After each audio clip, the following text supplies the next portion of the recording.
I'm Chris Farrell from the All Things Good and Nerdy podcast, a wacky weekend morning show, part of the GonnaGeek network, just like the show you're checking out right now.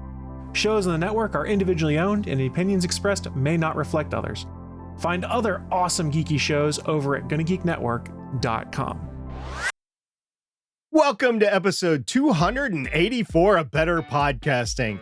On this show, we begin our podcast media host discussion talking about evaluation criteria. But first, in the debut of this week's Podnerings, topics include a holiday hiatus debrief, Apple Podcasts and Spotify transcripts, a Zoom Essentials 32-bit gear refresh, and the end of Spotify exclusives. Plus, there's some TikTok talk. And finally, in this week's Better Podback, we highlight a few discussions that were in our Discord. Lauren, we're so glad you're here to welcome everybody back to the show. This is Better Podcasting. We are hobby podcasters through and through, just like you. That's why we are different. We minimize the money talk so that you can focus on building a better podcast.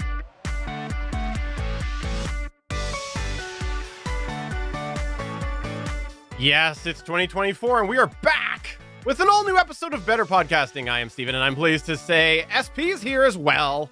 Oh, wow. You actually let me in. Hey, everybody. How's it going? I missed you over here on the Better Podcasting main show. We've had a lot of talk on the live chat. We've had a lot of talk on Better Podcasting chats with SP, but now we're back on the main show. I'm so excited for this. It's been a long time coming and we are here with a bit of a change. So let's get right into that. Let's recap though first. In 2022, we came back after a hiatus and we decided that we were going to transition to seasons.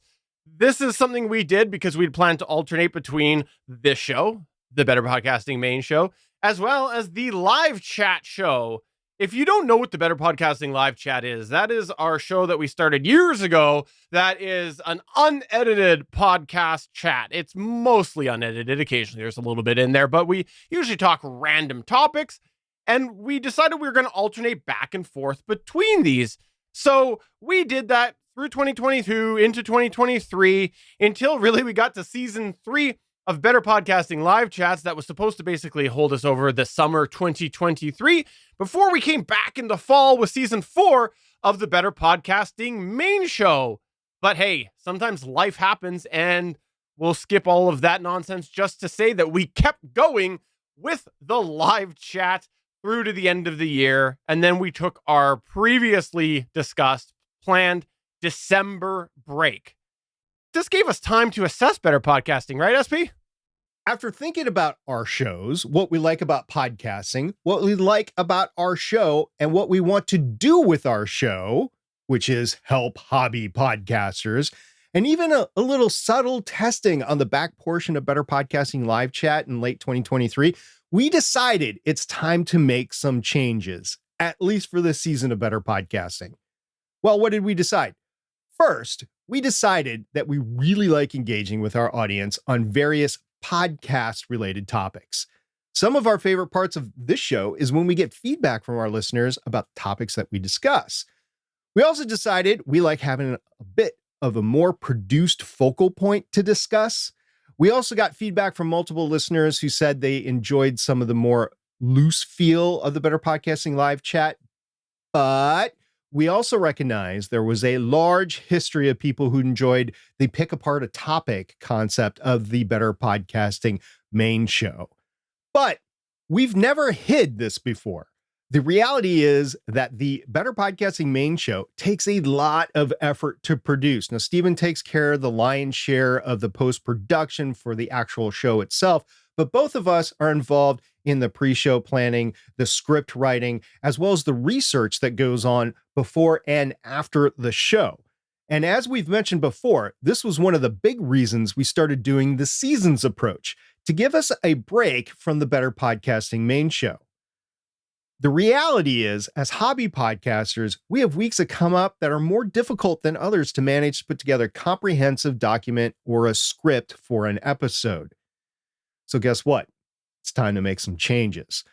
You're going to dump your Canadian co-host. Well, I mean, I tried to do that a long time ago, and you just keep on coming back like a bad penny.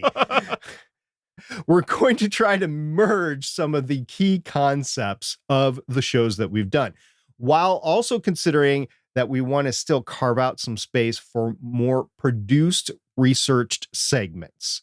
So, Stephen, new format. Yeah, it's exciting. We're going to shake things up, change up the format a little bit, and you'll see a little bit of the best of both worlds, because we're still going to have a main structure similar to what you've come to know for this show, the Better Podcasting main show. We're still going to have overall 3 primary segments for this show.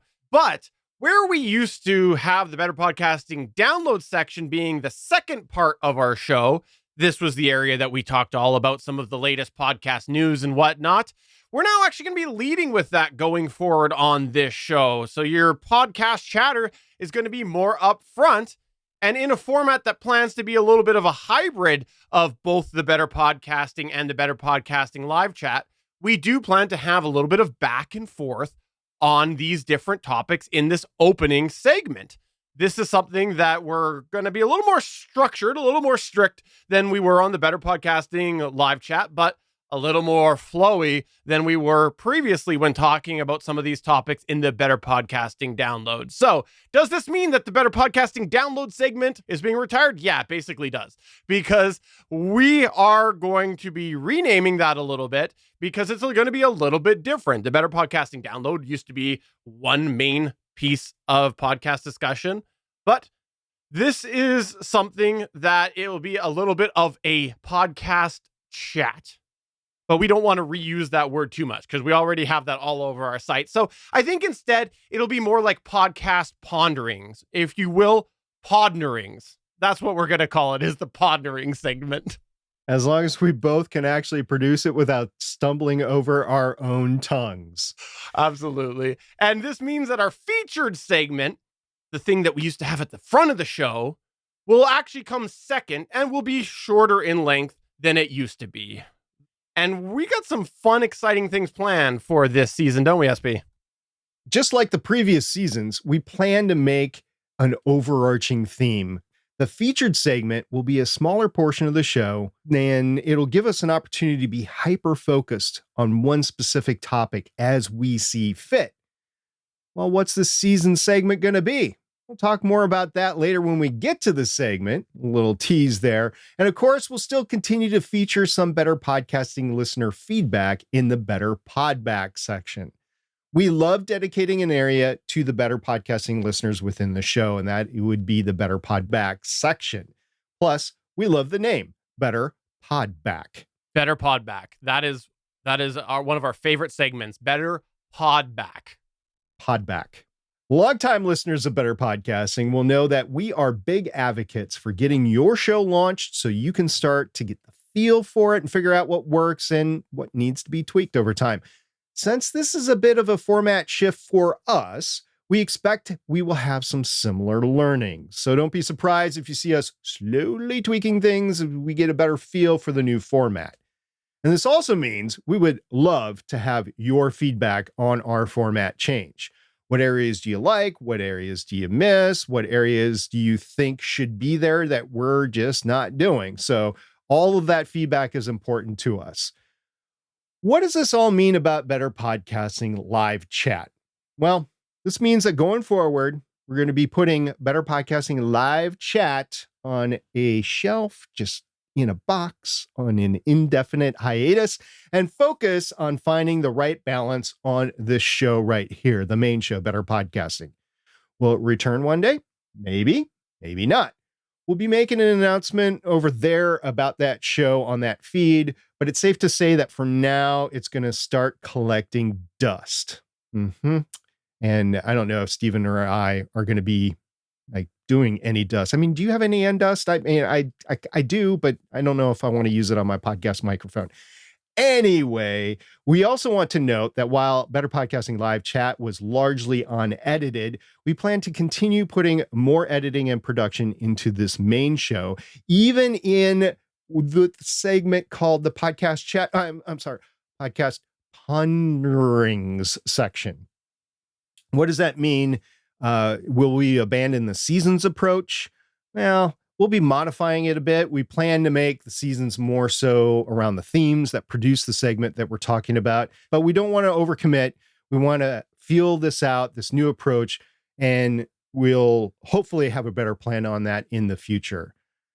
All right, Stephen, perhaps I have an idea. Whoa. Sorry, I thought you were just going to roll into the idea, but that was a pregnant pause, wasn't it?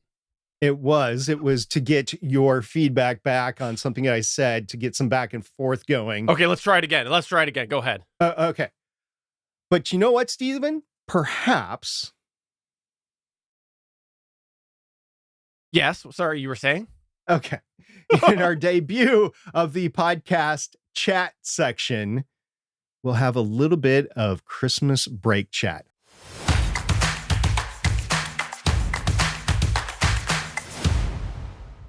Yes, this is your debut of the Better Podnerings. I don't know. We'll get there eventually. But we're going to roll through some of our different podcast-related topics that we have on deck. We'll have a little bit of a back and forth. And let's be honest, this week's episode is probably going to go a little bit long because that's what we do on our debut. It's been a while since we've talked about the things that we've done on podcasting on this show. So let's talk a little bit about things that we did while we were off and maybe some other related topics. And I'm just going to go off and first say, I want to do that annually. I really enjoyed having December off. It was really relaxing to be able to go through the chaos of December and not have to think about how am I going to edit this show. Yeah, I didn't have to worry about editing any of my shows. We took a complete break Thanksgiving week in the United States. I know it's different up in Canada. Is the last full week in November of 2023 was the last week that I podcasted. In the previous week, I had recorded 9 episodes in 10 days. It was pretty aggressive. And then Thanksgiving hit. And one of the many reasons that I wanted to take December's off is my first grandchild was born the Tuesday after Thanksgiving. Her name is Peyton Elizabeth. She's healthy. She's cute. She's got a personality, only 2 months old. And I will in the future be making a priority of spending more time with her. But that was just the start of why I wanted to. I also wanted to focus on the holiday chaos without having to worry about the extra podcast stuff. And if you take a look, if you go back a few years, I was always delayed in my releases of my podcasts that I did in November or December. I just got caught up with everything, couldn't keep up. So when it came to January, I was still having some pre-holiday episodes come out, maybe some holiday special episodes come out towards the end of January to the beginning of February. It just wasn't right. So it just makes more sense. Also, from a podcast industry standpoint, there are less listeners out there in December. People pick back up in January. So yes, your fervent listeners will miss your show, but your audience as a whole, and this is industry-wide. I'm not saying anything about our shows here or your show if you're listening to this and you're a podcaster. Not saying anything about, oh, you suck at the end of the year or anything like that. That's not the case at all. People just get busy and they listen to less podcasts.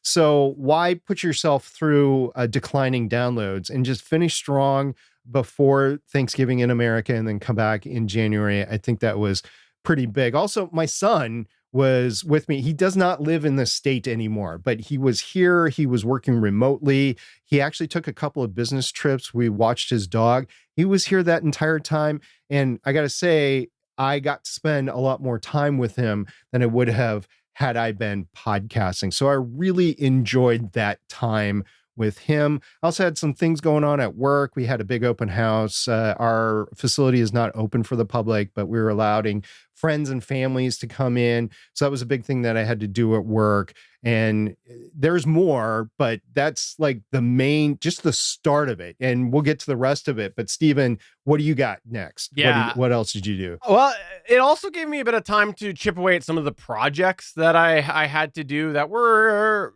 we'll call it podcast adjacent. For one, I finally took some time to purge some stuff that I had around in this den.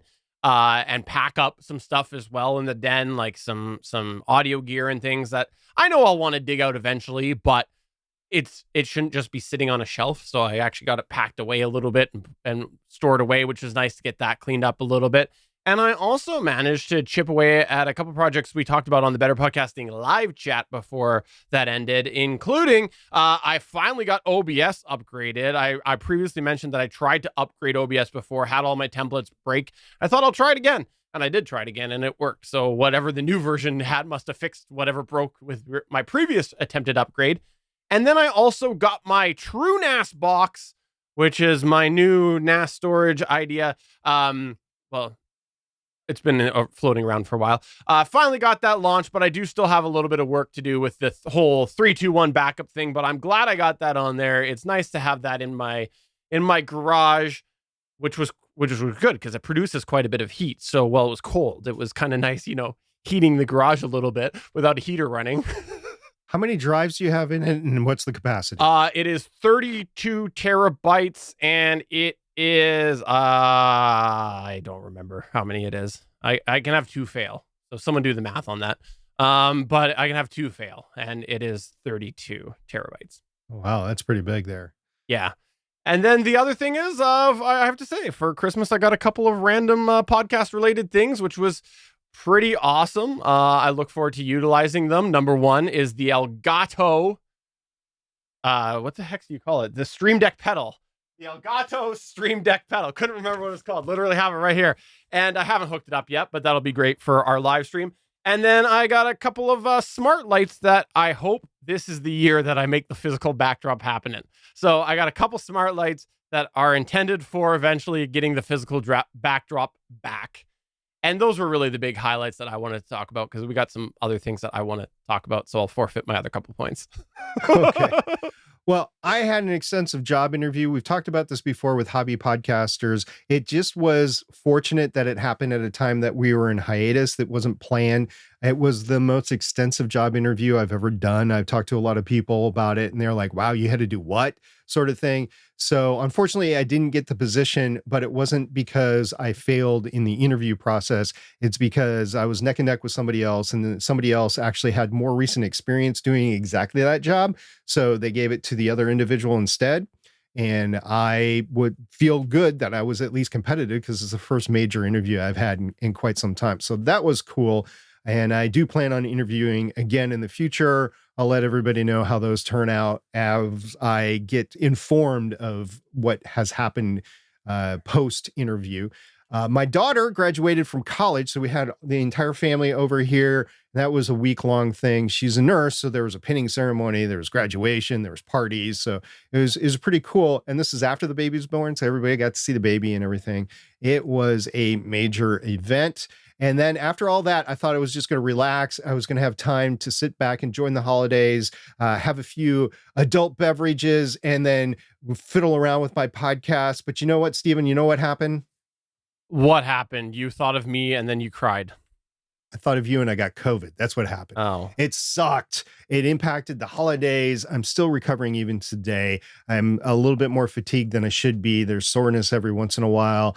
I've had occasional chills. And for those wondering, I'm just going to be open about it. I did have all of the COVID boosters and the flu boosters over the course of the time. I still got COVID. I know many of you have the same sort of stories, but I want to tell you, if I was podcasting, I would have had to not podcasted for about 3 weeks after that whole thing. So it would have impacted podcasting. Unfortunately, I wasn't able to get a lot of the stuff that I wanted to do that Stephen was talking about cleaning up the studio. I had wanted to do that as well. I didn't get to that. I just recently was able to start that in the past week or so. But what I did do as we came back in 2023 from hiatus in my other show, the Legends of S.H.I.E.L.D. show, I decided to have a frank discussion with my co-host and I revamped the whole show. So I felt that I was spending too much time on the show. It was too much commitment for me for that particular show. The source material was a little bit more suspect than it used to be. It's about the Marvel Cinematic Universe. If you've watched like Avengers or Endgame or anything like that, after Endgame, there's a lot of debate on where that the IP had been going, where that material had been going. And in the podcasts alone, there's tons more competition today than when Agents of S.H.I.E.L.D. premiered, which is what the show was about. And there is a necessary intense social media presence and promotion required now. We'll talk about that later this year on Better Podcasting. And it was perceived by me, at least, that the show felt like a chore for everyone. So I came up with 3 options. Do we want to quit? Do I want to quit the show? Do I want to have somebody else produce the show? Maybe with or without me on the show, like give it to somebody, or just have somebody else produce it and me co-host the show, or revamp the show, talk to the co-hosts about it. And the decision, no one stepped up to be the producer, so wasn't going to be able to give it to anybody else. There was still interest in keeping the show. So it really came down to me. Do I want to quit, or do I want to shorten the show and reformat the show? I decided on shortening it for now, and that's what we're doing. It was an hour-long show. It's now a 15 to 20-minute show, or at least that's the concept. So I'll keep everybody appraised of how that's going over the time. There's a new intro and outro for the show for the first time in at least 5 years, probably longer than that. It's more to the point. There's less of a lead in. We just get to the point after the intro. I probably still want to add a produced video outro because there's a video component to the show, and there probably needs to be more promotion, but I don't have time to do it. So it really depends on what the co-hosts do there or not. And all this led to the fact that the holiday decorations didn't get taken down until well after the holidays. I felt like that guy that has the Christmas tree on top of their car in July. You know, you've seen that, right? It wasn't that bad, but I eventually got everything ready to go. And my emphasis on this year outside of podcasting will definitely be to declutter the house and potentially get it ready to sell, do some selling type of upkeep on it. So that was a long thing. It was a long time that we were off, so I wanted to do it kind of justice. But we do have some important podcasting topics to cover. Yeah, the first one was one that you actually brought up, and I thought that it was pretty interesting. The fact that there's transcripts now on Apple Podcasts, and there's the Spotify read along. And I know you were experimenting with that just this past week too. I heard about the transcripts on Apple Podcasts. It's not available to everyone. It's going to be on iOS 17.4. If you happen to have the beta, it's available there on Apple Podcasts with iOS 17.4. And I was wondering what Spotify was doing. So I just took up a web page, logged into Spotify, and went to one of my shows. And there on the right-hand side was a read-along. It was literally this little box that went through a transcript as it was going along, as the podcast was playing, much like you would see, Follow the Bouncing Ball when you're hearing music lyrics, which is very Spotify-esque. So both services are now providing transcripts. As far as I can tell, Spotify is only web-based right now. It wasn't on my iOS device. I didn't ask anybody if it's on Android. If you have an Android and you use Spotify, let me know if you have that read along on your Spotify app for podcasting. But I have no way to check it, and I didn't go out of my way to check it. So that's it. This is proving that podcasting continues to evolve at a blistering pace. It's been rapid. There's an industry debate over whether this is Apple Podcasts supporting Podcasting 2.0 and the transcript tag. Is it? Isn't it? I don't think it is supporting Podcasting 2.0. I think it's an accessibility issue. I think Apple was trying to be transformative and try not to get sued by the people that are hearing impaired and want to consume the product.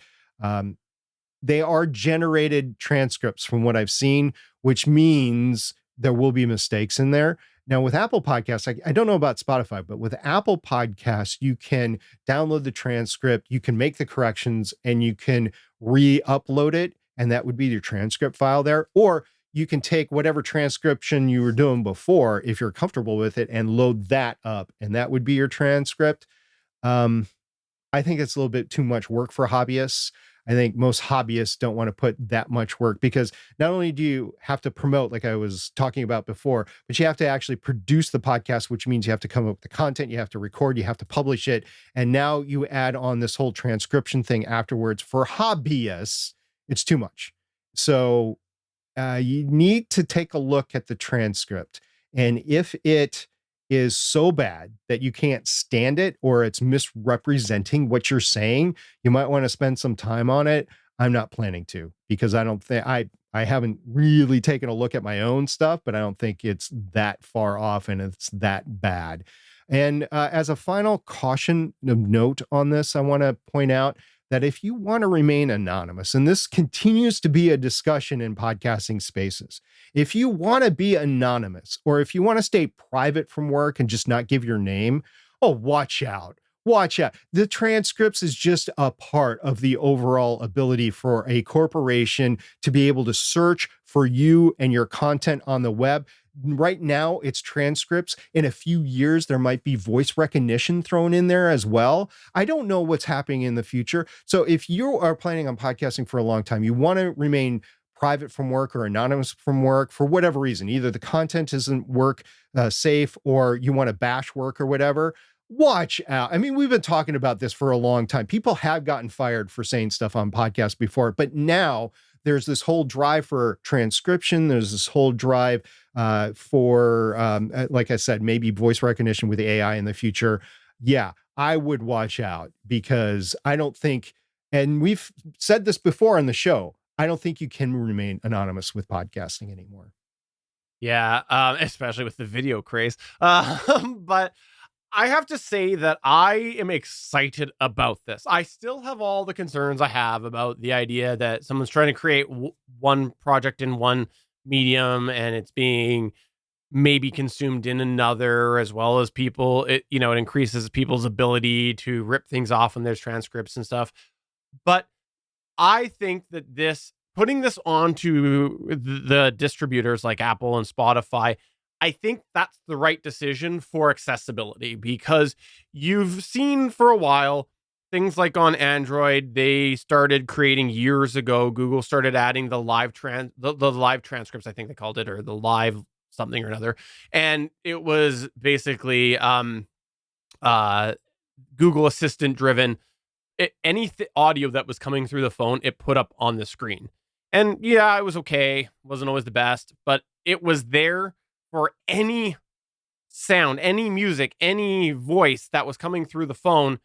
It was there for accessibility. And I think when you start to do things like make Apple do it and make Spotify do it, you're going to eventually end up with more consistency. And what I mean by that is this stuff will get better with time, especially with AI and everything like that. And so someone who does rely on accessibility, you're going to have a unified expectation because it's filtering through Apple, as opposed to the current state where it's like, well, I really need transcripts, so let me go to see what this podcast has. And this podcast generated transcripts in this form. And then they doctored the transcripts because they wanted to shove in more marketing, or they wanted to do this or that.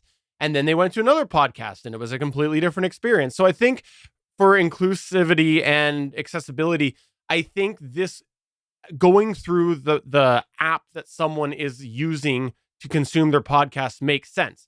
Somebody chooses a podcast app to listen to podcasts, and they choose it for a certain experience, and the experience is overall the same for navigating around different podcasts, listening to them, because all the music or all the MP3 files are being put through the app.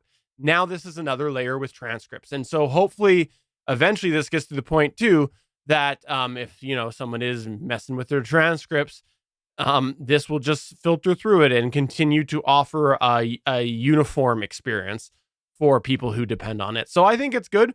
And I also think that eventually, if it does improve, it really reduces any hobby podcaster's need to spend time on transcripts. They might want to be accessible, but they just accept whatever Apple and Spotify are giving out if it's auto-generated, because it's good enough. So I think it's a step in the right direction. I also think it's a step in the right direction if you didn't catch that from my earlier comments. So I'm liking this going forward. It also means I don't have to worry about it. I'll just, like I said, I'll just ride with it. And unless it's incredibly bad, it'll be more than just me out there that'll have issues with it. There will be issues with the transcript. It won't read well because it will accurately reflect how you're talking, what you're saying, when you're talking, which is not the same as creating like a blog post. So it is different transcript. to a script. Like if a TV show has a script, oftentimes the actors don't say exactly what the script says, and it's different. So if the transcript that you get on the TV closed captioning is based on the script and the actors say something different, the intent is there for the most part, but it is different what they say. Still, the hearing impaired or people that have difficulty in hearing, like I won't go see a live play. One of the reasons I can't see a live play is I don't understand what they're saying on the stage. I literally cannot, with my ears, between the tinnitus and my inability to hear anyway, discern actually what people are saying. I will watch their lips intently. I become a little bit of a lip reader, Stephen. I'm not an expert whatsoever, but at least that's an extra cue to me of what they're saying. Yeah, no, don't do that. And I think that this transcription will be, like I said, step in the right direction. Like you said, step in the right direction. So yeah, we're for it. Watch out though. Watch out. There's another topic that I'd like to talk about. So we're talking about Zoom Essentials. This is something that both of us completely zonked on, even though we had some posts in our Discord. This is an essential plan on the Zoom video service. Is that what this is? No, these are the Zoom equipment, like the Zoom handy recorders that we have or used to have. Matter of fact, there's one right behind me here, the Zoom H8, the old style H8. Anyway, Zoom, the corporation that has the P8, the L8, the L12, the handy recorders like the H6, the H8, and a bunch of other things. Well, they've come out with an Essentials line, and there's two benefits of this Essential line. They've refreshed a lot of their handy recorders. They made them 32-bit. And if you don't know what 32-bit is, it means you basically can't lose the recording. You can't clip on the recording. It automatically adjusts, or at least has the information in there so you can fix it in post, so to speak.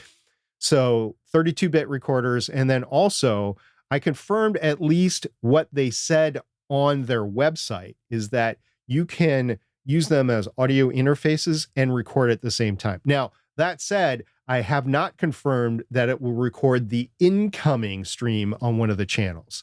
I did not confirm it. They might not, but you can at least record your end, send that out, and then record what you have going on your end. So if you have an H6, you can have up to 6 mics that you're recording. If you have an H8, 8 mics that you're recording. I don't know why you'd want to do a podcast with 8 people. Some people do.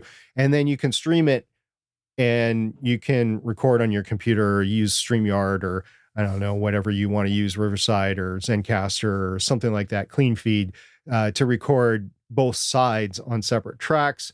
Or maybe there's an ability to record a separate track on the Zoom Essential handy recorders. If you happen to know the answer or can point to the website where that is something, please let us know on our Discord server. I would love to know that. And I wish, I don't know about you, Stephen, but I wish when I started and I had that Zoom 6 or that Zoom H6 originally, I wish that it was both 32-bit and that it had the ability to act as an audio interface, because then I wouldn't have had to buy a $500 Mackie 16 channel mixer.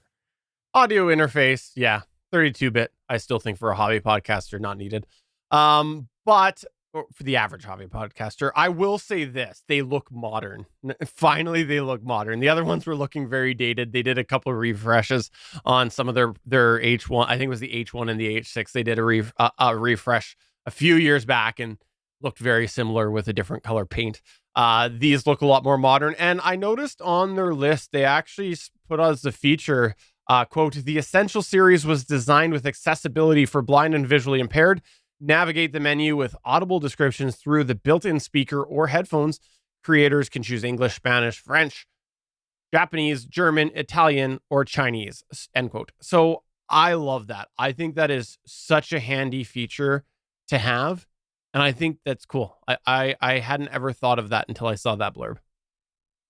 It almost makes me want to try one, but I really don't have a need for it. Well, yeah. I mean, maybe the 32-bit would be nice in a field recorder or like a travel recorder or something like that. But I have the P4 for now, and that's fine for me for when I'm on the road. Eventually, I'll have to replace it, but that's fine for me for now. If you don't have one and you're in the market to buy one, these are great deals, in my opinion. I agree, 100%. Hey, by the way, did you know that Spotify exclusives are apparently going the way of Never mind. I won't say that. The spocked dollar, Yeah, Canadian dollar. Yeah, the way of the Canadian Spock dollar. They're going away. Thank you for the save. You bet. There were a couple of articles come out about this over the past couple of weeks. The first article came out that a big show called Call Her Daddy had gone non-exclusive. It was exclusive with Spotify for a while, and it was allowed to be released everywhere. I don't know if they signed a new deal with Spotify or not. Maybe it's just, hey, we'll continue to host you sort of thing. There was no, at least that I had heard about or read about. Maybe there is. And if there is, please, again, Discord server. There was no money that exchanged hands here. It was originally, I believe, a 3-year, $60 million deal, and it's no longer there. So that was the first one. That was the one that everybody was like, oh, okay, so this is an indicator. And then the big announcement came out. The big announcement, because Joe Rogan, who many had not called him a podcaster for 3 years because he had signed an exclusive deal with Spotify and could not distribute his show everywhere. I think he had some episodes that were still out there, but for the most part, they were exclusive to Spotify. Well, that deal expired. He signed a new deal, reportedly worth, I believe, $250 million. And he's allowed to distribute his podcast anywhere he wants. So it is now available everywhere. I think this is a great thing for the free RSS version of podcasting, which is one of the reasons why I liked podcasting to begin with, especially as a hobby podcaster. Stephen, what did you think about it? Yeah, no, I think this is probably good for the way things have trended in the last couple of years. A lot of big money came into podcasting, and so it seemed like it was really plausible that people would be willing to just jump board and do the whole video streaming service type thing where they have a bunch of different apps for a bunch of different podcasts. But then the big money started leaving as fast as it was coming in.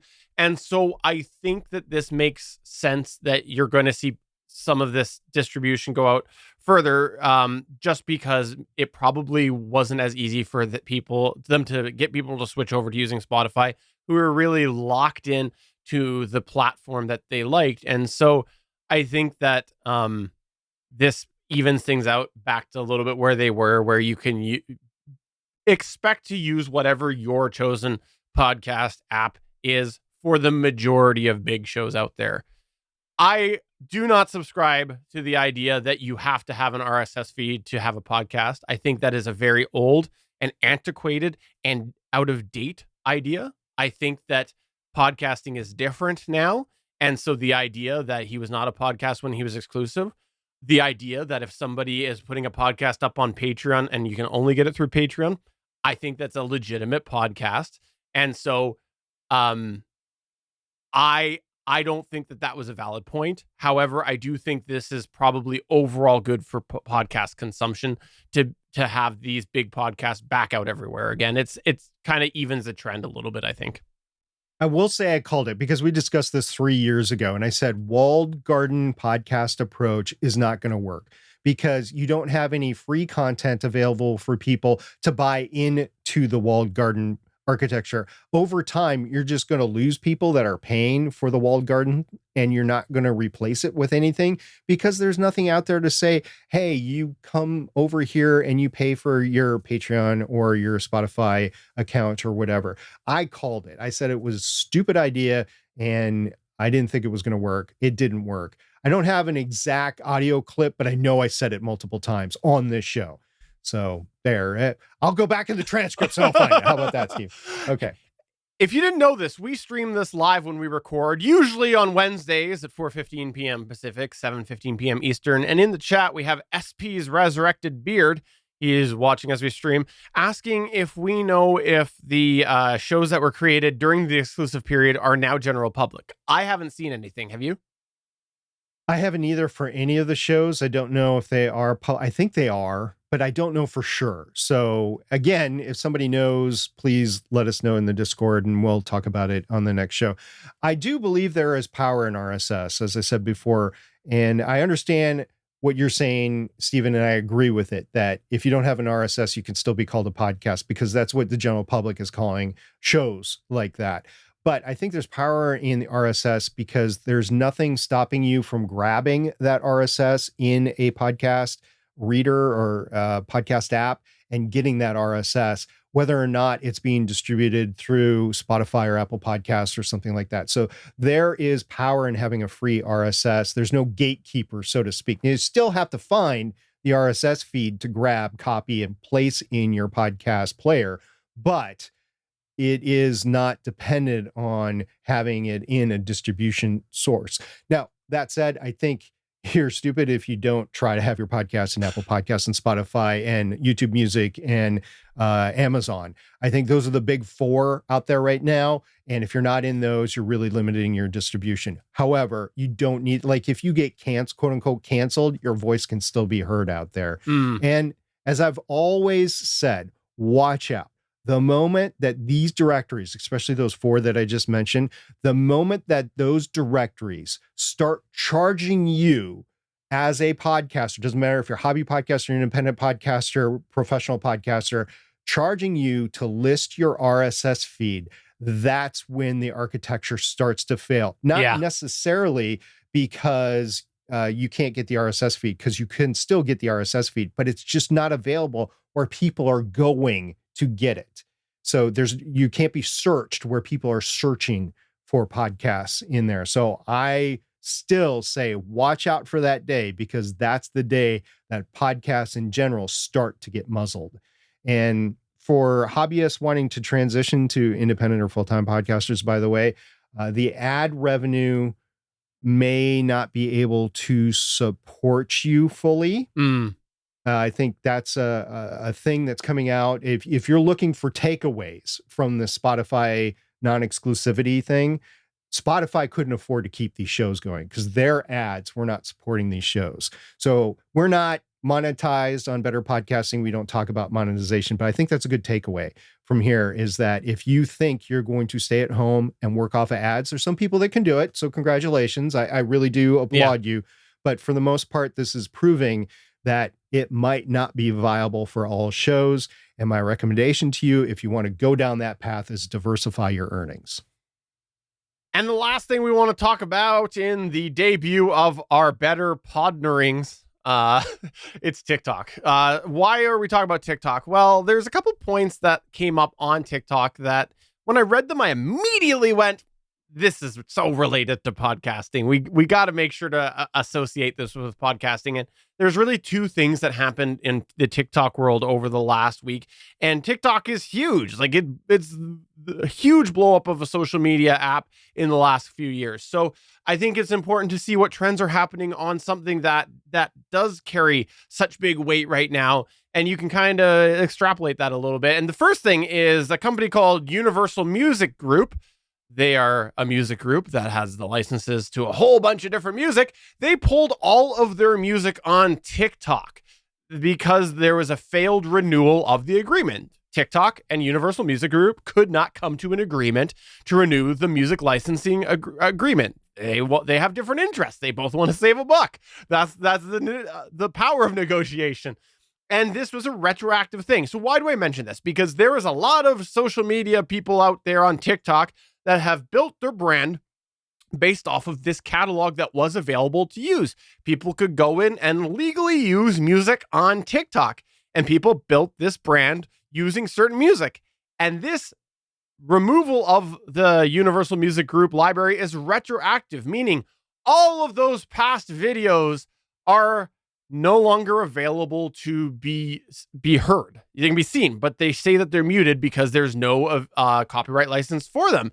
And I wanted to mention this because think about you and your podcast. If you are wanting to play fast and loose with music, saying caution to the wind, what would happen to you if you were in this boat? There's many TikTokers now that no longer have all of that archive available to be properly consumed. And you could face the same thing if all of a sudden music you used illegitimately was told to be taken down. That would really suck. That would suck for all your hard work to suddenly be gone or unavailable. Oh, and also if you used it illegitimately, you might be facing legal action at the same time. These TikTokers are not, but imagine if you were experiencing this same thing plus legal issues. That would be terrible. First thing I'll say here is if you've ever watched Buffy the Vampire Slayer, when that first aired, they had the rights to some kick-ass music. I never watched it, but everybody that did watch it, there's band performances at the end of most episodes in whatever club that they're in, and they had some iconic songs in there. Fast forward a few years, and whoever held the rights did not allow them to continue, or maybe the people that owned the rights to the show didn't pay for the music rights or whatever. So there's different music that's in there. It's a different feel for the show now than when it first aired. That's just an example of what has actually happened in the past. And I will tell you, as far as this music and music rights and everything, I am constantly, especially since I changed. Remember, Stephen, I said I revamped Legends of S.H.I.E.L.D. Ever since I changed that, I've been having to constantly dispute the copyright strikes. There's not strikes, but copyright infringement, whatever you want to call it, claims on YouTube, on our GonnaGeek YouTube channel. And unfortunately, one of the songs that I've chosen to use is the I guess it's a service, I don't know, but whoever's making the claims is not going in to take the claim off when it's disputed. They're just letting it ride out. So that copyright claim is there for 30 days. Now, YouTube says if you've disputed it and the other person doesn't come back within 30 days, they automatically remove it. But that takes 30 days. Yeah. It's annoying. We're not monetizing, so it doesn't matter there. But it's annoying because that copyright is there. And then I don't know if you can only have so many over so much time. It's one a week for Legends of S.H.I.E.L.D. on the GonnaGeek YouTube channel, and it goes away in 30 days. We've done it before with other copyright strikes, Stephen, I know that, or copyright claims. I know you're annoyed with it when you have to do it. I'm annoyed with it when I have to do it. I have a notepad with the document up to copy and paste the stuff right in so I don't have to retype it every time or find out what I'm supposed to say or whatever. So I've got the system down. As soon as I upload it and it goes through the copyright thing, I throw it in there. But it's just annoying. I can't imagine those people that try to podcast and then upload their podcast to YouTube and have copyrighted music in there they don't have the rights to do it. I mean, you can ingest your podcast RSS feed into YouTube now. That's something that we haven't touched on that specific topic yet, but you can do that. I can't imagine. There's so many podcasters out there like, oh, I can claim fair use in court, not on YouTube. On YouTube, you get demonetized and possibly so many copyright strikes, and you get your channel removed.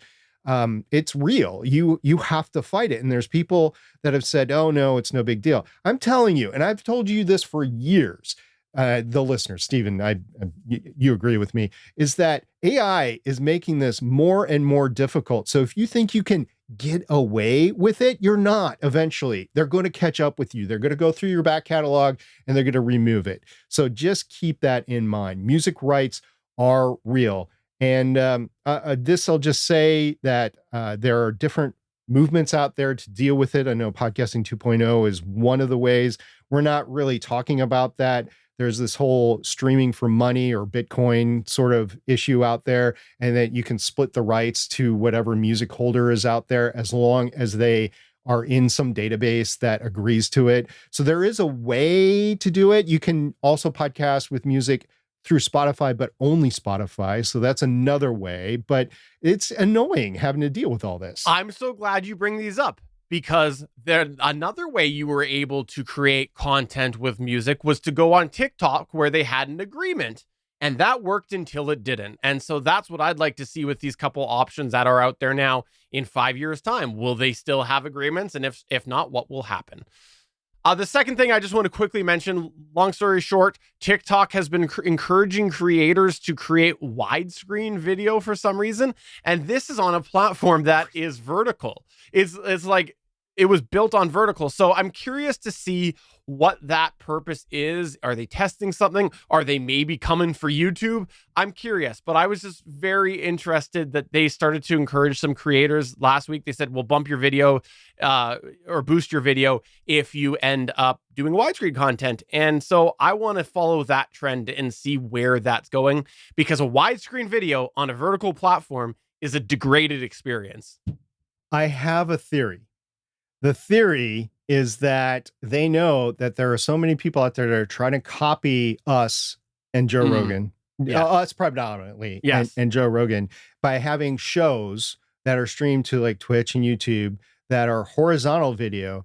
It's not supported over on the TikTok. So they're like, oh, you know what? We can get some of that sweet, better podcasting money, which there is none, but you can get some of that sweet, better podcasting money by supporting the horizontal video, because we know they don't record in vertical. So we can make it easier for them to that. So that's my theory, is that they're thinking that there's a possibility of getting more creators to transport their content over to TikTok that create it in horizontal. That's, again, my theory, but I don't know.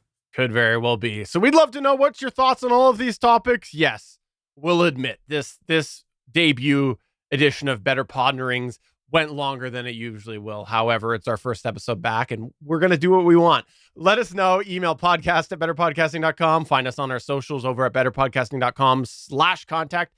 And you can come to our Discord at betterpodcasting.com/Discord. And hey, why don't you look forward to next week when we might talk a little bit about the DLZ creator and XS. And maybe I'll tell you why I might be looking for a different computer while keeping mine.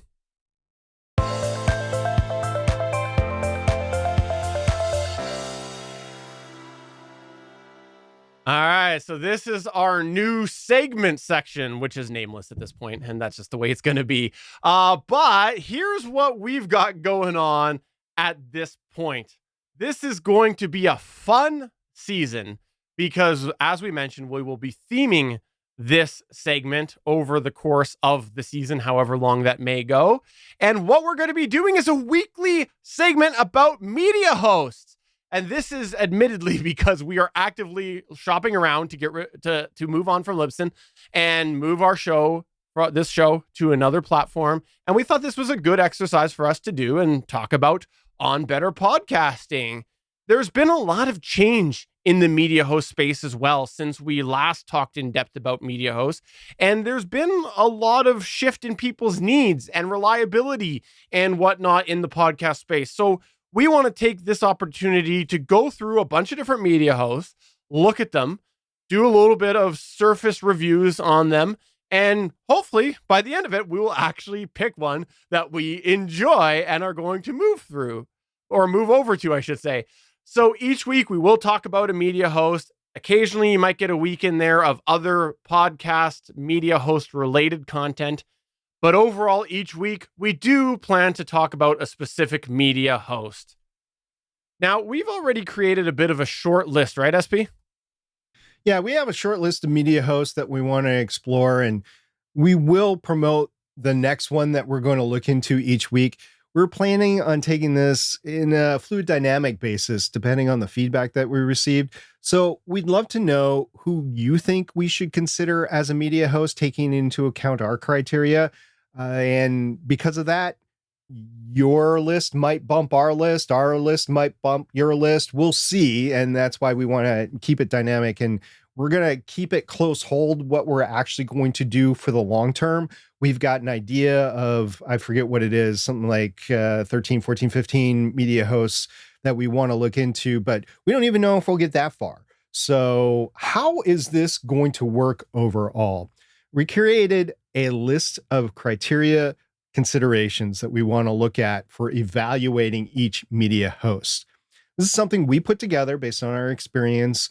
And although we are going to be looking at it each week, it's not just simply going to be a checklist that we go through. Instead, we're going to be using it as a guideline for us as we go through. And from there, we'll be talking about highlights and perhaps some lows that we feel are relevant to the discussion. And this is important here. We're not going to overcommit, but we do hope at the end of it, or heck, maybe partway through it, we will create something on our website that you can follow along with our assessment of some of these key evaluation criteria that we're going to be looking at. Now, today we wanted to kick off the conversation by talking about some of these key points that we're going to be paying attention to. And as we go through this, we're going to talk about some of the ways that we're going to assess this criteria. And in typical fashion, we are going to focus on the hobby podcaster. So there's some things we're going to take note of as we go through and look at these different media hosts, but they might not actually be relevant to the hobby podcaster. So as we go through this list, we're going to tell you a little bit about some things that we might not actually consider relevant to a hobby podcaster, and we'll tell you what those are. And also the other thing I want to mention is we are going to go through this episode fairly quickly for some of the different points because they're going to be self-explanatory why we're putting that in there. But some of them will have a little bit of a conversation about that. And then next week, we'll actually kick off the whole media host consideration discussion. And let us know what you think about some of this criteria as we go through it. You can let us know in our Discord at betterpodcasting.com/Discord, or send us an email or reach us elsewhere, because maybe there's something that we should be looking at that we didn't consider. So let's get going with this chat. And the first thing I'm going to mention, of course, we're going to look for the redirectability. We've said this before. We've said it 1,000 times. We think if you're going to pick a media host, you need to plan how you might get off of that media host one day. You don't want to be locked in. So, of course, we'll be looking, does it have the ability, yes or no, to redirect should you want to move on from that host down the road? We'll also be looking into import features for when you do change media hosts. This is going to be a graded scale 1 to 5, 5 being the highest. And I think this will be important for us because, especially as we move Better Podcasting over, we want to make sure that there's the capability to move over to a new host. So that it'll be graded, it'll be subjective. We might have to go back and redo a few after we've learned a few things along the way, but that's the number 2 criteria. By the way, these criteria are not in order. There's over 20 of them, so stay with us as we go through them. Of course, we're also going to look for affordability in a graded fashion. 1 being least affordable, 5 being most affordable. And we're also going to be looking for one of our favorite things, which is statistics. Do we think statistics are acceptable? Now, we want to mention, we specifically are looking at this as, are they acceptable for a hobby podcaster? This is a very subjective thing. And yes, there's all sorts of different levels of statistics, but not all hobby podcasters need all the details. So we will provide some context as we look at these statistics. But overall, we'll be looking whether we think it's a pass or a fail for acceptable statistics. And maybe I'll be able to say that. Yeah, and you're talking about something that is like Buzzsprout publishes their statistics, and their median is 31 downloads in 7 days. And Libsyn over the years has been somewhere between 100, 150, 175, depending on which version of statistics you're looking at and where you are in the whole thing. So that's the level of the average show out there. It's median, not average, but that's the average show basically. And so that is what we're basing acceptable statistics. Not we're going to monetize the world here, but can you tell trending over time? Again, very subjective. We'll know it when we see it, sort of thing, but we're looking forward to your comments on that. Now, the next criteria point that we want to throw up there is data limitations. Upload data limitations, download data limitations. I'll put this out there. It depends. It depends on what you're wanting to do. It depends on how often you're publishing. It depends on how big a file you're publishing. So it depends. But yes, this is a criteria that we'll be looking at from media host to media host. And we'll just be sort of commenting on that as we go through. Now, one of the most recent trending features is people looking for multiple RSS feeds for a paid account. They want to be able to just have one service they pay for and make the shows they want to show. This will just be a yes or a no. And is this something that will sway people one way or another? It might. We still think it's of note because it comes up in question a lot. If we were to each right now say, what are your must-have? For us, this would not be something that we required. That's just not what we're looking for ourselves, but it comes up enough that we think in the context of this conversation on Better Podcasting, we got to make sure we're talking about it.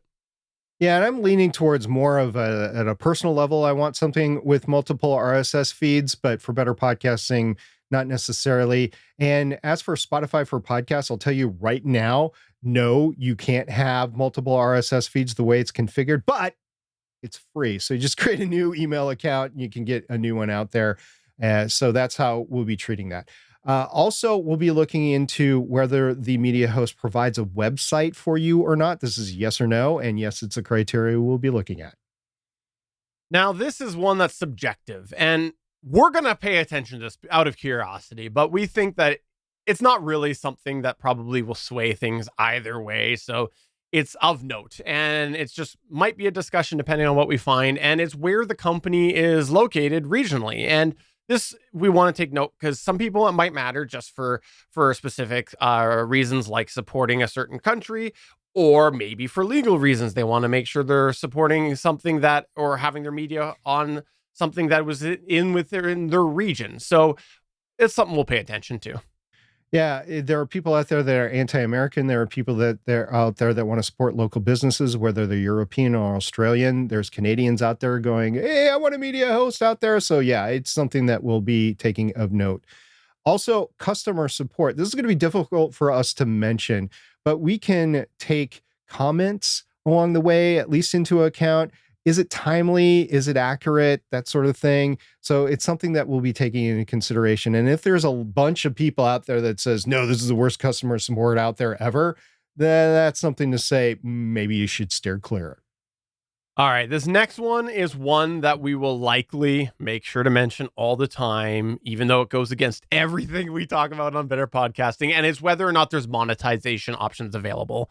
And we say that because a lot of times hobby podcasters say, I don't want to make money, but maybe one day. So it's probably of note. We might not always mention it, but we will probably make an active effort to mention whether there is anything available, and if so, what sort of monetization options are out there. We're not going to spend much more time than is on the surface look. Another criteria that we'll be looking at is this an all-in-one solution? There are new podcasters out there that I heard, and a ton of people wanting to start a podcast in January of 2024, by the way. There are people out there that just want one app that they do everything in. Is it the best thing out there? I don't think so personally. And we can go into this later, but this is like recording, editing, publishing, maybe promotion through social media. They want an all-in-one solution. So does this media host provider provide an all-in-one solution or not? That'll be yes, no, maybe a partial, and something that we'll be looking at as we go forward. I don't think Stephen and myself are really too much big into the one all-in-one solution, but we'll at least be taking note of it because we know a lot of people take it into consideration. I'll leave this next one for you. Can you associate with the personnel that work or own that particular media host company? This is yes or no. And can it be effective for you? Can it not? I'll tell you it depends. And I'll tell you for me, it does. That is why it's part of our criteria. It's mainly in there for me. Can I associate with the personnel that are associated with the media host provider?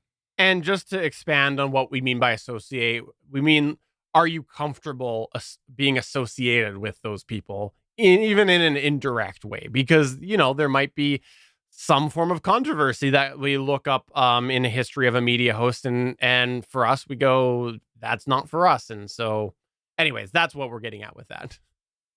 Yeah, and this is not a new concept. I mean, No. Brands that are advertising in podcasting, if you're one of the professional podcasters that listen to us, there's this whole thing out there about being brand safe and people wondering if you as a podcaster, they want to be associated with. So this is the same sort of thing. This is, as a podcaster, do you want to be associated with the business that's servicing you? So there's that. Stephen, what's next? Company health. Of course, we're going to try to look at company health. Now, this is something that will probably only come up if we come across something that is of concern, because we don't have the research team to dig in to pull all the financial reports like you can do if you're really interested in finding out a company's health. We just don't have that ability. So anything that we think there could be a concern about the future of the company, that's something that we'll mention if we come across it. And that might be an instant fail, depending on how extreme it could be. So we will make sure to pay attention to that. The next criteria we're going to talk about is it a usable graphical user interface. I'll tell you, this is more of a criteria that Steven would be more able to evaluate than myself. Because me, can I post it? Does it have the things on there that I need to post? Can I use it? Can I press publish and get it out? So that's my criteria. It's more of pass fail, but you're more of a designer. You're more of an artiste when it comes down to it. You're more of a creator. You're more of a visual guy. So I think this is more of your criteria to evaluate, but I do think it's important. Now the other one that we want to mention on this same note is whether or not there's a reasonable mobile interface. For us, for our personal consideration, this is a non-issue for us because we're old guys. We like the keyboard or mouse, but it is very important to certain hobby podcasters. So this is increasingly becoming something people are asking about. So we're going to take a look. We're not going to do a ton in it, but we will have a look when we are able to see whether or not it looks like the mobile interface is reasonable. And if we feel that it's not, we'll make sure to mention it. The next criteria is, does the media host provider allow your RSS submission directly to destinations? Now, we don't recommend this for a lot of reasons, but there are people out there that don't really know that much about podcasting. So when they get into a podcast media host, if they're fortunate enough to know what one is in the first place, they put their episode in there and they just want it to be out there. So they don't know they need to submit it to Apple Podcasts, to Amazon Music, to Spotify, that sort of stuff. So this is kind of a yes or no. Do they allow it or not? But let me note, this is a dangerous situation. I am always going to scream that from the rooftop. We will fight this problem when we migrate from Libsyn because we submitted to destinations through Libsyn. It is a double-edged sword, 100%. So people want it. I like to note it can be a problem. I was thinking about this after we went through the list, by the way, Steven, and thinking you can actually fool the system. So you could get on one media host provider that has a special deal to get on a destination and you submit it to the destination. And I wonder if you put in a 301 redirect to another podcast media host, if that special destination stays with you that is not submitted, capable to be submitted through your next media host provider. So that'd be an interesting thing if we ever come across it to test. That would be interesting. Also, of course, we'll take note of billing and payment options. If we see anything weird or notable, we'll mention that. Otherwise, it'll be kind of a non-issue, but we'll keep an eye out for that. And SP's favorite one? Podcasting 2.0 support. It's not really a favorite one of mine, but I know there's a growing number of podcasters out there that want podcasting 2.0 support. Why is this? Because they're sick and tired of their RSS feed not having certain features to it. Chapters is one. Chapters is not standardized. It's available through different means, but if you could standardize it through podcasting 2.0, I think a lot of people would like that. Does this matter for us? No, it does not. But I know it matters to a lot of people. Yeah, well, I think certain people in a certain group of people, but we'll leave it at that. The monetization part, yes, but there's other tags in there that I think a lot of people really care about. That's a podcasting 2.0 discussion for the Better Podcasting channel over on Discord. Also, social media, if we see anything in there about posting from there to social media, we'll mention it. But this is becoming an increasingly vague thing with a bunch of APIs being closed down in the world of social media. And also this one, though, file integrity, that's going to be huge for us. We are going to look at whether the way that the file you upload is handled is acceptable or unacceptable. And what we mean by that is if you're uploading a file, does it change? And if so, is it okay what it changed, or is it degrading your podcast? There's a bunch of different ways that file could be changed, and we will be looking at that. And one note that I think an example of this is Pinecast. They don't change the content of the file, but they do rename the file. And so this would be something that we would note as we're going through, because for some people, they don't want the file touched at all. Some people would only care if it's like compressing the file or whatnot. So we'll keep an eye out for that. Also, there are those that actually require you to pay more to get a higher quality MP3 file out there, or AAC file, podcast file out there. So we'll be looking at that. I think Budsprout is one, but I'm not sure about that. I know it exists out there. So we'll be looking into that as we get to them. The reliability. Now, this used to be a huge thing back in the day when like CDNs weren't as big as they were, or backups weren't as big as they were, or downtime was bigger than it is now. I still think this is something to consider. So we've thrown it in as a criterion, maybe a secondary criteria, and this is pass fail. I mean, if you're in business today as a podcast media host provider and you're going down all the time, I guarantee you everybody's going to leave and go somewhere else. So that's already a pass. I mean, the business is pass fail. I don't think we'll run into that, but is the media host provider reliable? Is your file available to play and download whenever anybody wants? That's something to look into. If you happen to be going with somebody that's like in a garage, like literally has a server in the garage, maybe, I don't know, in Canada or something like that, to keep everything warm, and it goes down because, well, it gets a little bit too warm and they have to shut it down, then maybe that's something to consider. Absolutely. For sure. Yeah. Yeah. One that we'll take note of if we see it, but this probably won't come up often, is whether we see the ability to have multiple account access logins. For example, Teams plans. You know, a lot of times when you got a podcast with multiple people like this, you just share a login. But for some folks, that's inconvenient. And so we'll see if there's any options to have multiple logins managing the same podcast. Is that possible? I can think of one right now. You have to pay for it, but I can think of one right now. And it's actually a pretty affordable service. So we'll see what we come across. And if we see it, we'll do our best to mention it if we think it's relevant.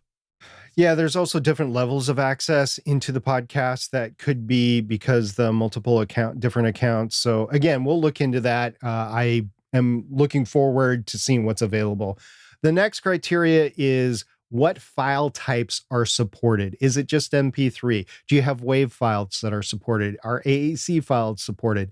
Are MP4 files or video files or MOV files, video files, are they supported or not? Like if you truly wanted to have an actual video podcast versus putting your video file on Spotify for podcasts or YouTube, then that is something that needs to be supported by your media host. You also have to look at upload data and download data for that, but is the file supported? So this is something that we're going to be looking at. Is it just MP3 files, or are there other types of files that are supported? And on the note of MP4 and videos, we'll take a look to see if they allow video, and if so, is there interchangeable video and audio? And what we mean by that is if you are someone who only wants to do an audio podcast, but you want to leverage the video platform, can you just upload an MP3 and it will make that video? Or on the flip side, maybe you do video and you're like, I don't want to create it to have separate MP3. I want to upload the video, which is the higher quality, and I want it to make the MP3. Can you do that? So those are a couple of video aspects that we'll keep an eye out for on that. And those will only be of relevance to some people, but it would be interesting to see how the video stacks up in the year 2024.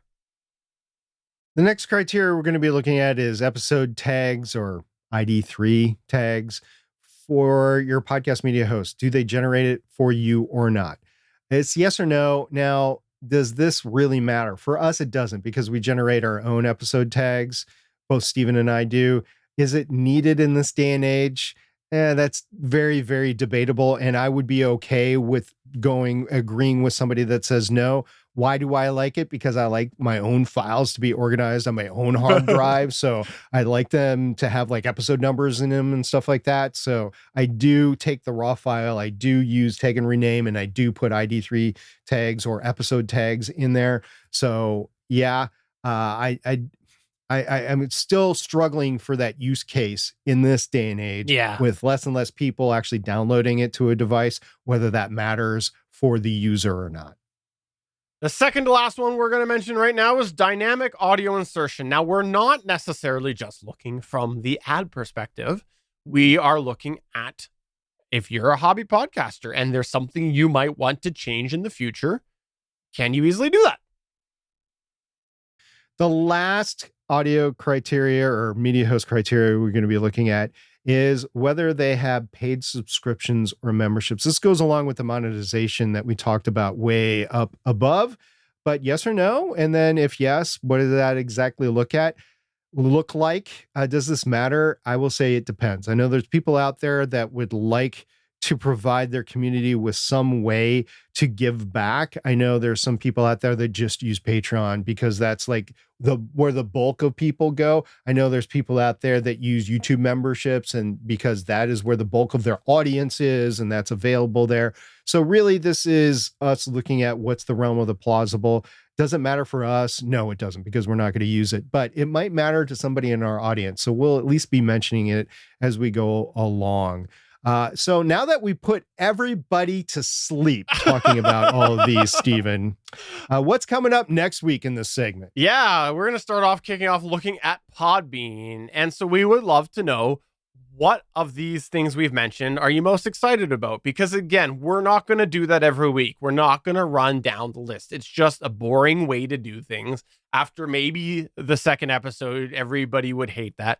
But is there something you really want us to pay attention to? Because if enough people say that they do, maybe that will be a thing that we mention every single time. So let us know. What are you interested in? Email us, podcast@betterpodcasting.com. You can find us on Discord at betterpodcasting.com/Discord. Find all of our contact information over at betterpodcasting.com, or just go ahead and subscribe SP to your special podcast where you tell him about that through a podcast media host that you want him to explore. Yep. I'm looking forward to the looking forward to the Podbean discussion. I'm looking forward to the discussion on several others as we go along. Inherently, I think we'll be comparing all of them to Libsyn and what's available to us in Libsyn, even though we've agreed. And for those of you that don't know, on Better Podcasting Live Chat, episode 70, we go into a detail of why we want to leave Libsyn. And we asked media host providers, what do you have for hobby podcasts? And we heard nothing from the entire industry. So that's why we're doing this, because we want to do it ourselves. We want to move ourselves, and we need to know what the criteria is based on what's available right now. So that's what we're doing. So Stephen, I think our audience is trying to tell us something.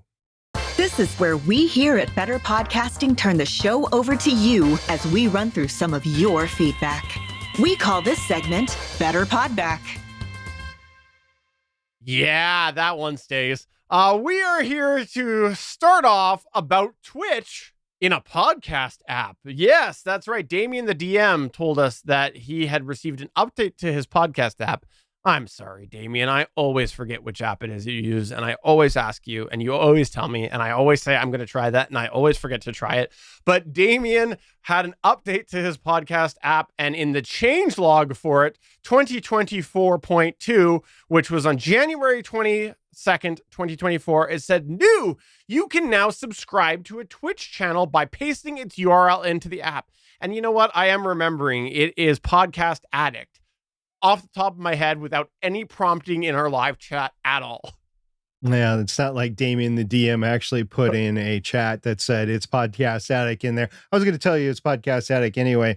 Yeah, so I'm wondering on the Twitch channel, it's Damian, if you've had a chance to look into this, please let us know if it actually shows the video, if it's vertical video or horizontal video, or if it just plays an audio version of that video. I would be very curious as to what you've experienced over there. I'm definitely interested in this from the perspective of, because like when you stream on Twitch, obviously there's the live stream, but then you've also got those automatic, and you configure this, but the automatic stored videos on there. So it could be a really interesting way to get some of these live stream quote unquote podcasts, the podcasts that are entirely video and that don't have an RSS feed.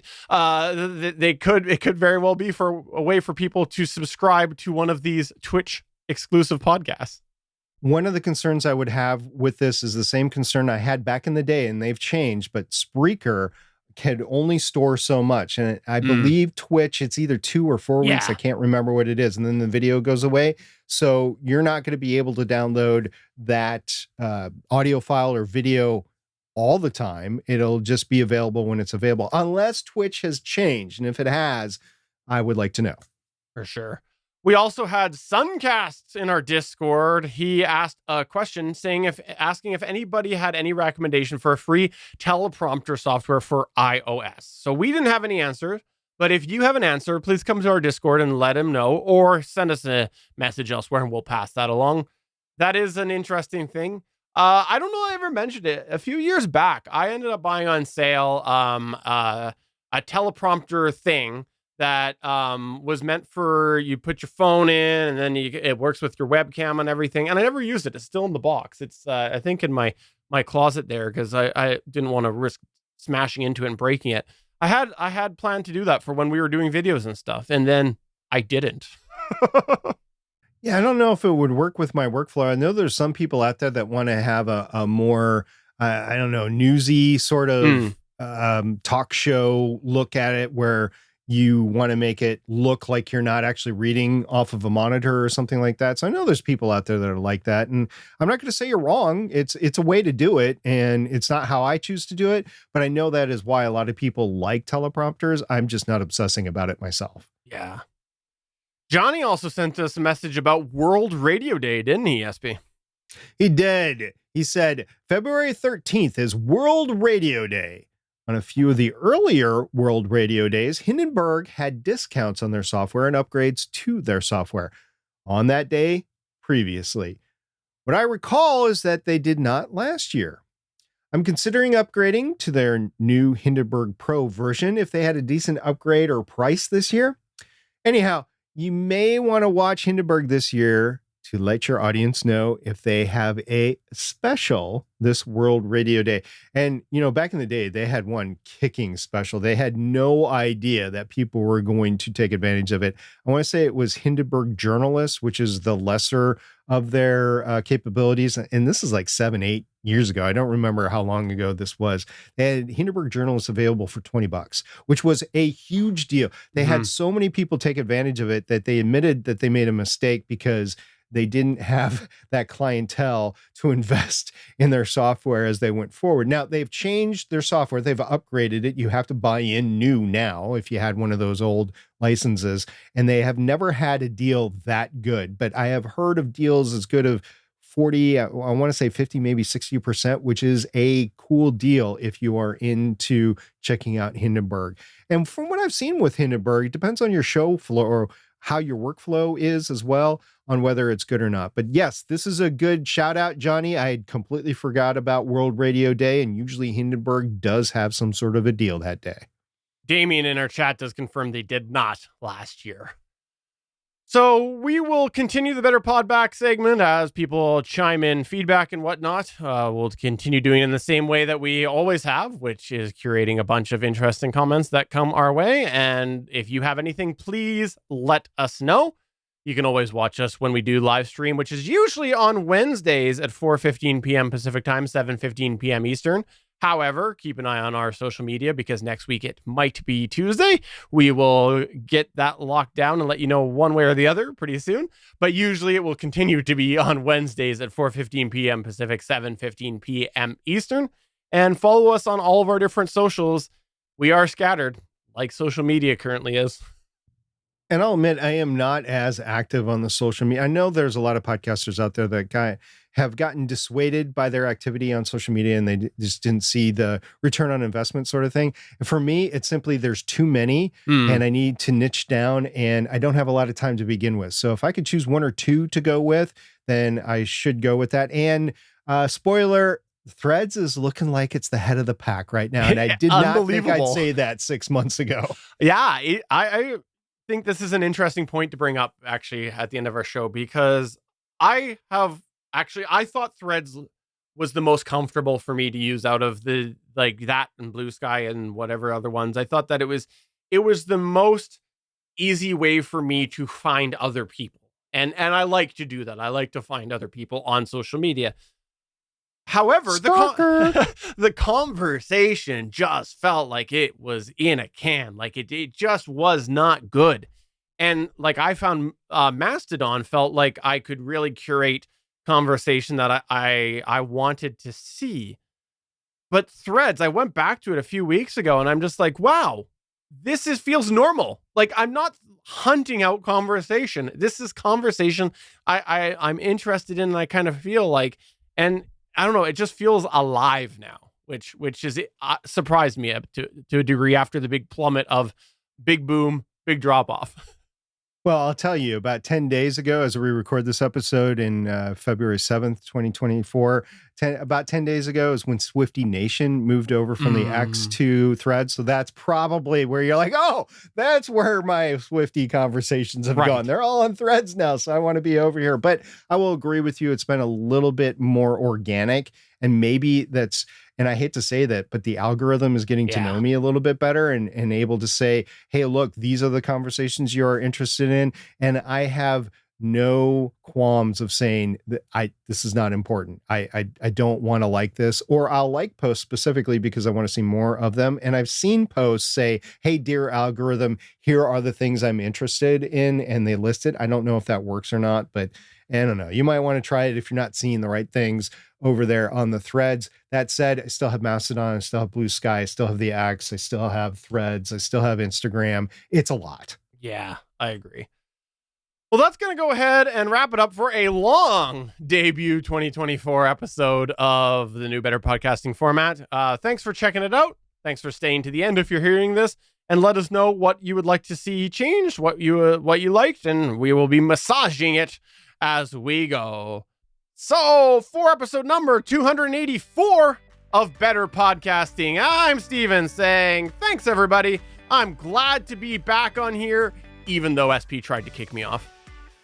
And I'm SP saying, I hope you enjoyed your supersized Better Podcasting episode return. We'll see everybody next week as we talk Podbean. Bye! Bye! Thanks for checking out another episode of Better Podcasting. You can find the full back catalog of Better Podcasting at betterpodcasting.com. If you're into geeky podcasts, please check out the other podcasts on the GonnaGeek Network at GonnaGeekNetwork.com. This show was produced and edited by Stephen Jondrew. Voice work was done by L.W. Salinas. Thanks again for listening or watching, and we hope to see you again next week.